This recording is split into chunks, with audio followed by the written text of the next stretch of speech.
going to go over everything in terms of spouse benefits, current spouse benefits, divorce spouse benefits, independently entitled divorce spouse benefits, surviving spouse benefits, disabled widows benefits, and all the pitfalls and the mistakes that people make. I guess I'll fast forward until, surviving spouse. He starts talking about that. Remember, this is not only for you, but everybody around you. So kind of listen and, think about the neighbor or your relative or the person at the supermarket or wherever, the restaurant, the waitress or whatever. Think about those people and get that information in your head. And that way, when you talk to those people, oh, wait a second, do you know you can get more money so you can be a hero in your community? This is what our channel is all about. That's what our community is all about. I've already got a bunch of questions on spouse benefits, but let's go ahead and go down through the list. Okay, so number one, just announced within the last 24 or 48 hours that everybody's getting a 2.8% COLA, including spouses. So people always ask, well, the 2.8%, that's for retirement benefits, but I'm receiving spouse benefits or divorce spouse benefits or disabled widows benefits. Does that apply to me? Yes. When they come out with the determination for the COLA, then once that comes around, January, your January check, everybody's benefit amount will increase by 2.8%. They haven't come out with the Medicare Part B. If the Medicare Part B is more of an increase than the COLA, they'll make an adjustment on that. It's called the hold harmless provision, that you won't lose money. You'll lose money for inflation. But anyway, all right. So what about WEP GPO? So this is for about 3 or 4 million people out there. If you or your spouse, divorced spouse, deceased spouse, whatever the case may be, if they worked for a non-covered entity, now what does that mean? That means if you or they worked for a city, state, local, federal government that did not pay into Social Security, the Social Security Fairness Act, which I would argue is not fair, but anyway, we won't go there, applies to you, and you just might be able to get benefits. So if you were married to someone for 10 years, and we'll get into the eligibility requirements, if you were married to someone, they passed away, and you're like, well, I checked one time and you weren't eligible for benefits because they worked in this non-covered entity, and therefore I wasn't eligible for benefits, I would check again just to make sure. If you got any specific questions on that, make sure you ask, because there's tons of permutations on that particular program. Okay, another thing that's going to apply to everybody starting 2026 is the earnings limit. So the new numbers for next year came out, and let's go ahead and pull up the new numbers for next year. The tax is obviously the same, but the earnings limit change. So this year it's $23,400. And yes, this does apply if you're receiving spouse benefits, divorce spouse benefits, surviving spouse benefits for everybody, if you're under your full retirement age.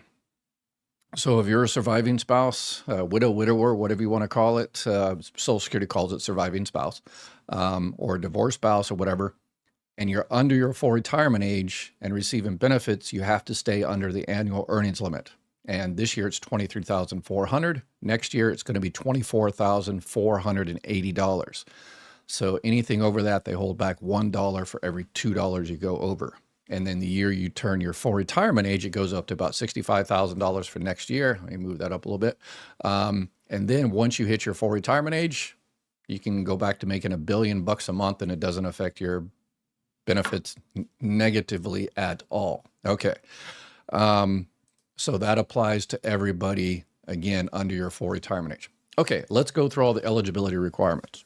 So if you're currently married, you are potentially eligible for benefits on that person's record, and you can get up to 50%. You get 50% if you're your full retirement age. So it doesn't matter necessarily how old they are, but they have to be receiving benefits. So if you're currently married, you have to file for benefits on your own record. Even if you're not insured, even if you're not eligible for $0, you still have to go through the process of filing for benefits on your own record, and then you file for benefits on your current spouse. But they have to be receiving benefits. There's an old system that went away in 2016 where you could kind of play around with that, but you can't do that anymore. You both have to be receiving benefits for spouse benefits to begin, and you get up to 50%. And one of the things that a lot of people miss out there is they say, oh, I didn't know. It looks like someone already said that they didn't know that they could get benefits. One of the things that people mess up is they look at the wrong numbers. Because in order to get spouse benefits, your benefit amount has to be less than half of your spouse who you want to get benefits off of. People look at their check. Don't look at your check. That's called your MBA, your monthly benefit amount. That's what Social Security calls it. You have to look at your PIA, the primary insurance amount. What's that? That's the amount you would have received at your full retirement age, you and your spouse, divorced spouse, whoever. So that's the number Social Security looks at. So they say, is your PIA, the amount you would have received at full retirement age, less than half of the spouse's? If so, you can get the difference up to 50%. So don't look at what your check is, because that's not the number they look at, because you could have been receiving benefits early and your spouse could have received benefits, delayed. You could be getting Medicare taken out or whatever the case may be. So don't look at that. Look at the PIA. If you don't know what the PIA is, you can go online, set up a My Social Security account. You can look in there. It doesn't list it as PIA. It just says at your full retirement age, you would receive X amount of money. And if it doesn't say that, you can't get in. Just call Social Security with your spouse there and say, here's my information. How much is my PIA? How much is this gal's PIA? And they'll say, oh, well, looks like you can get spouse benefits, and then file that application. Remember, even if you're not insured on your own record, you can get spouse benefits. A lot of people say, well, I can't get spouse benefits, or divorce spouse benefits, or surviving divorce spouse benefit, any of that stuff, because I never paid into Social Security. Doesn't matter. Doesn't matter. If you were to stay at home mom, pa, whatever the case may be, if you're eligible for benefits on another person's record, it doesn't matter whether you're eligible for benefits on your own. Doesn't know. Same thing with Medicare. If you're never paid into Social Security because you stayed at home, that's fine. You can still get Medicare from someone else's record. But in terms of the spouse and a current spouse, in terms of the current spouse, they have to be receiving benefits. There's a little interesting thing there called the independently entitled divorce spouse, IEDS, which we'll get to here in a little bit. So you can get benefits from that person's record, even if you're not insured on your own, and you can get Medicare from that person's record, even if you're not insured on your own. Medicare begins at 65 years old. But again, current spouse, that person has to be receiving benefits. So, and even if, here's a difficult one. If you are 65, and when you're 65, you have to file for Medicare, unless you have current health insurance from work, yours or your spouse's, or that employer has 20 or more employees. And there's people out there that, okay, I'm 65, but I'm not insured, so I don't have to get it, right? No, you still have to get it. And it's like, well, okay, you said I can get it on my spouse's record, but my spouse is younger, 62, and he or she is not going to file for benefits for a few years. Then unfortunately, you're going to have to sign up for Part A, Part B if you don't have health insurance from work, yours or your spouse's, and you'll have to pay for it. And you're like, okay, that's no problem. Everybody pays for Part B. You'll also have to pay for Part A. Yeah, and that's, quite a bit of money. So there's that. So if you got any questions on that, make sure you reach out. You can reach out to Chapter. They can help you out as well. All right, divorce spouse benefits. So divorce spouse benefits. And here's one thing that a lot of people mess up is they say, number one, you had to be married to that person for 10 years or longer. 10 years. There's exceptions to the exceptions on all things Social Security, but not to this one. People come in here all the time. Well, I was 9 years, 9 months, and 11 months, and 29 days, and 1 day short. And has to be 10 years. Has to be 10 years. And unfortunately, some divorce lawyers and, whoever kind of know that, and they say, hey, let's make sure we get this in so it's under the 10 years, even though it doesn't affect them at all. So this is another thing. So the divorce decrees. If your divorce decree says that you can't get benefits, you can't get Social Security benefits, you wrote that and you signed that in the divorce decree, that's okay, I won't get your Social Security benefits. Social Security doesn't care. You can't give away those rights. Nobody can take those rights away from you. Those are your rights. So if it says in your divorce decree that you can't get Social Security, it's worth nothing. When you file for Social Security divorce spouse benefits, the Social Security employee, I've done this millions of times, they ask for your marriage certificate and your divorce decree.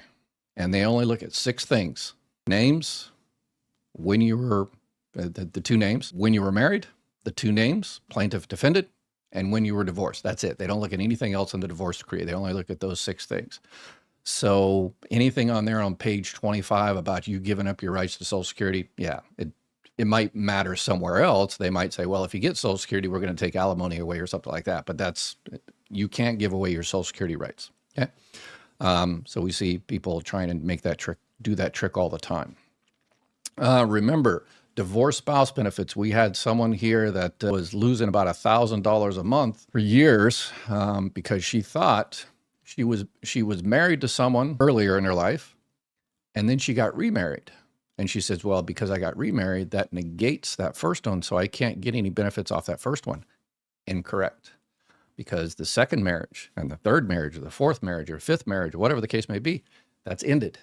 As long as it's ended, then you can get benefits. So when you go into Social Security and say, hey, I want to file for divorce spouse benefits, and they'll say, okay, how many of those were you married to for 10 years or longer? If you say 4, then they'll say, okay, all right, let's go through all 4 of them. 1, 2, 3, 4, and we'll see which one is the highest benefit for you. Ages and all that kind of stuff. And they say, oh, it looks like number 3 is the winner, so we're going to go ahead and file for benefits on number 3. I'll get into the future here. One of the key things here that a lot of people mess up. All right, so remarriage doesn't matter. And remember, disability. If you're receiving disability benefits, you can and receive other benefits. So if you're receiving Social Security disability insurance or SSI and you're eligible for any other benefits, you can. If you're on SSI, you have to, but you can collect benefits from that other person, and it doesn't affect your SSDI. So if you're receiving disability benefits, let's stick to SSDI, Social Security disability insurance, and you're receiving $1,000 a month, and you're saying, okay, I'm eligible for spouse benefits or divorce spouse benefits or surviving divorce spouse benefits or surviving spouse benefits, whatever the case may be, and it's another $400, $500, $600 a month, I'd really like that. But because I'm only 62 years old, if I switch to those spouse benefits, I'll lose my disability, and the most important thing, I'll lose my Medicare. 100% incorrect. You will continue to get your disability benefits, and because you have disability, once you're on disability for 24 months, your Medicare starts, even if you're 50 years old or 49 years old or 60 years old, and you continue to get your Medicare. And then when you're eligible for other benefits, what happens is they just add that on top of your disability. So you're receiving Medicare, Social Security disability insurance, and any type of whatever spouse benefits. And then if your benefits are low enough, you can receive Medicaid, and Medicaid might be able to pay for your Part B premium, and can receive the low-income subsidy, the extra help with prescription drugs, and all kinds of other things that, so many people lose benefits because they don't get everything that they're eligible for, they paid for all those decades. All right, so what about IEDS, Independently Entitled Divorced Spouse Benefits? Those are, if you're divorced and your ex is at least 62 years old, but they haven't started benefits yet. Doesn't matter. That is where the independently entitled thing comes in. So you have to start benefits on your own record. So you have to be like 62 years old. You start benefits on your own record. And then if you're eligible for divorce spouse benefits, yet you were married to that person for 10 years or longer, and you're like, well, they haven't received benefits yet. Doesn't matter. Doesn't matter. As long as that person is 62, and then the calculations work out correctly that your full benefit amount is less than half of that person's, then you can collect benefits. It's called Independently Entitled Divorced Spouse Benefits. It's a mouthful. Be careful on that one, because when you go to the Social Security Administration, unfortunately, the people at the front window are called CSR, Customer Service Representatives, and they are generalists. They are not what's called a Title II. Hey, if you need help with Medicare, Medicare Advantage, Medicare supplements, Part D plans, make sure you reach out to my partners at Chapter Medicare. I looked for a place that would help y'all out and Chapter Medicare knocked it out of the park. They've got excellent customer service. They look at every single plan in your area, and their help is always 100% free. Give them a call, and they'll see if they can help you out, and tell them Dr. Ed said hi. Claim specialist, Title II of the Social Security Act, which I was before I became a manager. And sometimes they send people away. I've sent, over the last year, I've been doing this live Q&A, I've sent people down and says, yeah, go down to the Social Security Administration and tell them you need to file a claim for independently entitled divorced spouse. Doesn't matter if your ex is already receiving benefits or not. And they go down there and then they come back the next day and they say, no, they said you're an idiot, Ed. Well, probably talked to my wife anyway, but anyway. And they said you can't do that because the ex has to be receiving benefits.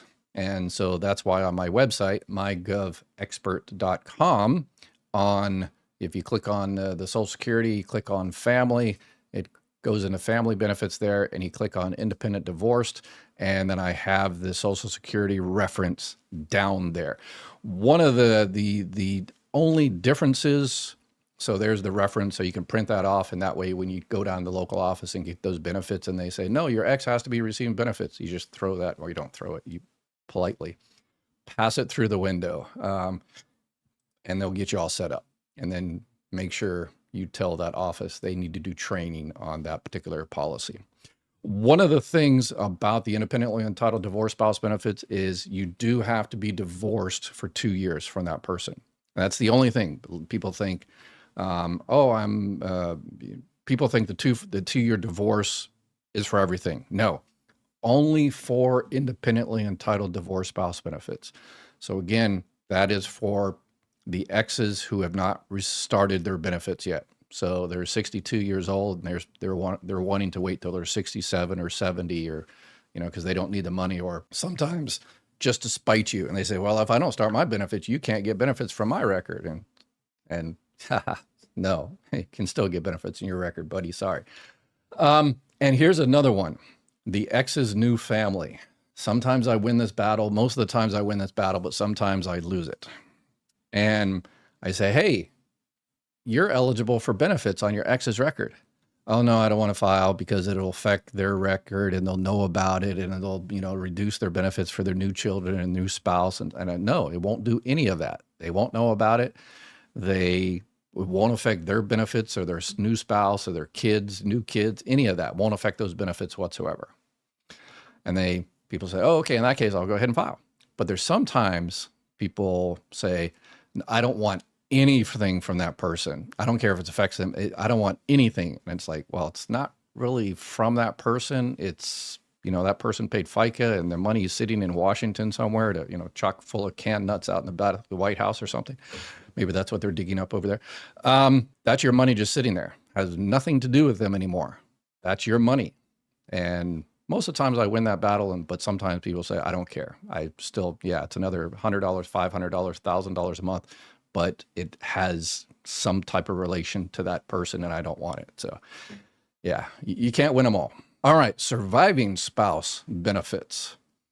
Surviving spouse benefits, it's not 62. With spouse benefits, current spouse benefits, divorce spouse benefits, independently entitled divorce spouse benefits at 62. Get a lot of people that wait 2 years and they lose 2 years of benefits. Surviving spouse benefits, you can start those at 60 years old. And with everything, anytime you start benefits from Social Security early, it's reduced, except for like disability benefits or disabled widows benefits, which we'll get to here in a second. So surviving spouse benefits, you can start at 60 years old and you can get up to 100% of that person's record. So there's a thing called auto convert. If you are receiving spouse benefits, divorce spouse benefits on somebody else's record, and that person is still out there alive and kicking, you're receiving, let's say 50%. And then that person passes away, then your benefits are automatically converted to, depends on your age. If you're your full retirement age, it's automatically switched to 100%. If you're not, a little technical thing, if you're under your full retirement age, you can actually not switch. And let's talk about this. Remember what I said is if you're going to file for benefits from a spouse, you have to file for benefits on your own record. Okay. Surviving spouse doesn't apply to that. So here's the decision people make.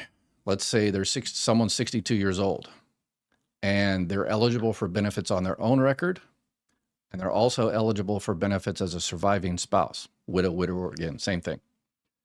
They can choose. They can say, I'll go ahead and start benefits as a surviving spouse, even though it's less right now.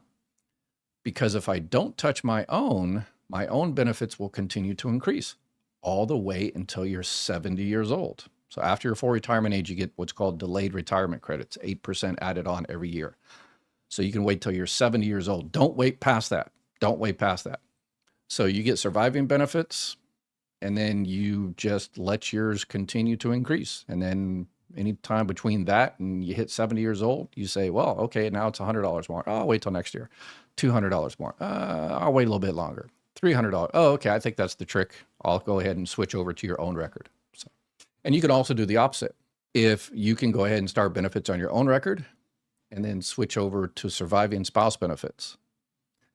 Don't wait till 70 on that one because they don't increase past your full retirement age. So your surviving spouse benefits max out based on your age when you hit your full retirement age. So you can choose either one on those. And then there's another thing called disabled widows benefits. So disabled widows benefits is a surviving spouse. You had for surviving spouses, the eligibility, you had to be married, not 10 years, unless it was divorce. If it was a surviving divorced spouse benefits, then you had to be married to that person for 10 years. If you were married to that person when they passed away, then you just had to be married to that person for at least 9 months. That's what we had this young lady a couple of days ago that we found an extra $1,000 a month for.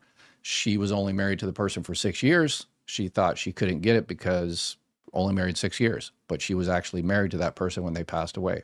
And then she got remarried, and she thought she couldn't get it was because it was 10 years, and she couldn't get it because she got remarried, and both of those things are incorrect because she's now single. And she went down to Social Security, and they say, yep, extra $1,000 a month every single month. So please like, subscribe, share, and do all that stuff so more people get this information. Okay, disabled widow benefits you can get starting 50 years old, and you just have to be disabled, and your disability has to start within 7 years of that person's passing. So between 50 and 59, if you're disabled, you can get disabled widow's benefits, and the amount is 71.5% of that person's full benefit amount. So disabled widow's benefits, and you have to go through the whole disability process. So from 50 to 59, disabled widow's benefits. Once you hit 60, then you don't have to be disabled. You just get regular surviving spouse benefits. Okay. All right. Not eligible today, in the future. Here's what a lot of people mess up on is they go to Social Security, or they talk to as we used to call them, the Marine Corps, a barracks lawyer, which is always a terrible, terrible idea. And they hear that, okay, you're not eligible for benefits today. So you're filing for spouse benefits, divorce spouse benefits, whatever the case may be. And they say, oh, no, sorry, you're not eligible. And people think, okay, I'm not eligible forever. No, maybe in that particular time, you weren't eligible because that person hadn't filed yet, and you weren't married, you weren't divorced for 2 years, or that person is under 62 years old, or the benefit amount. What usually often happens is they say, well, you're not eligible for benefits on that person's record because your benefit amount is not less than half of that person's benefit amount. And remember, the only time that applies is if that person is still out there alive and kicking.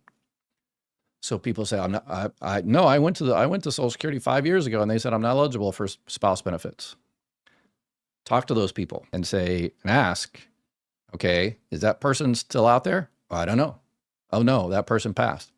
Well, you need to call the Social Security Administration right now, because it's no longer 50%. You can get up to 100%. So there's way, way too many people out there losing money because they don't know that. They didn't know the situation changed. Or your ex's benefit amount or your current spouse's benefit amount was this amount, but they kept working, and therefore their benefit amount increased, and now you are eligible.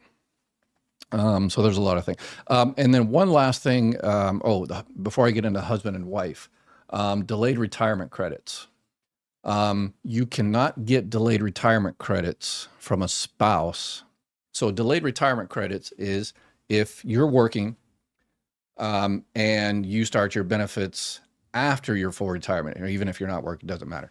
If you start your Social Security benefits after your full retirement age, 68, 69, 70, every year you wait, Social Security increases your benefit amount by 8%.